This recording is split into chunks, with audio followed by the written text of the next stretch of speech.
আলু চাষের মরশুম শুরু হতে এখনো বাকি প্রায় বেশ কয়েক মাস। নতুন করে চাষের আগে মজুত করা পুরনো আলু কবে বাজারজাত করা সম্ভব তা নিয়ে দুর্বিষহ দশা বাংলার আলু চাষিদের। আলু চাষের মরশুম শুরু হতে এখনো বাকি প্রায় বেশ কয়েক মাস। তার আগেই বিগত বছর উৎপাদিত প্রচুর পরিমাণ আলু মজুত রয়েছে হিমঘরগুলিতে। নতুন করে চাষের আগে মজুত করা পুরনো আলু কবে বাজারজাত করা সম্ভব হবে ন্যায্য মূল্যে তা নিয়েই দুর্বিষহ দশা বাংলার আলু চাষিদের।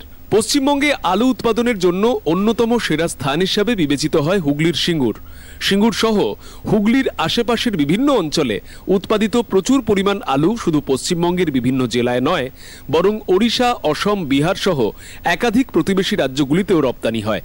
কিন্তু চলতি বছর যেহেতু বিপুল পরিমাণ আলু আগে থেকেই হিমঘরে রয়েছে, সেই আলু নিয়ে উৎকণ্ঠা অব্যাহত।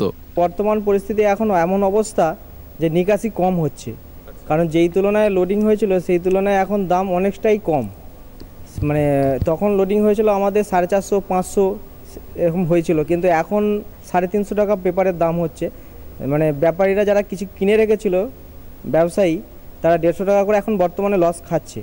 আগের বছর যখন আলুর মতো অতি প্রয়োজনীয় একটি খাদ্য উপাদানের মূল্য বৃদ্ধি নিয়ে সাধারণ মানুষের ভোগান্তি বৃদ্ধি পেয়েছিল, সেই সময় রাজ্য সরকারের নির্দেশক্রমে বন্ধ করা হয় প্রতিবেশী রাজ্যগুলিতে রপ্তানি।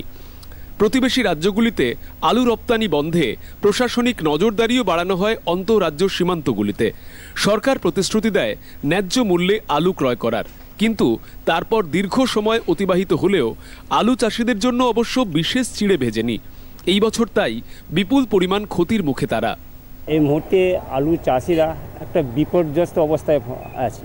গত আলু সিজনে মমতা বন্দ্যোপাধ্যায় কিছু আলু কিনবেন বলেছিলেন, এখন বর্তমানে অবস্থা আলু কিনছেই না। যখন চাষ ওঠে প্রায় 600 টাকা হিসাবে বিক্রি হয়েছে, এখন যদি 300 টাকা, প্রায় 250 টাকার উপরে এক বস্তায় মাইনাস হয়ে যাচ্ছে পয়সা। দুর্গাপুজো মিটলেই সামনেই নতুন চাষের মরশুম। একদিকে যে বিরাট পরিমাণ মজুদ এখনো হিমঘরে, সেই আলু বিক্রি করে নতুন করে ঋণ নিয়ে চাষে কিভাবে সাহস দেখাবেন কৃষকরা তা নিয়েই উঠতে শুরু করেছে প্রশ্ন। ইন্দ্রনীল মজুমদার, সঞ্জয় রায়ের সঙ্গে সৌরজ্যোতি বন্দ্যোপাধ্যায়, দূরদর্শন, কলকাতা।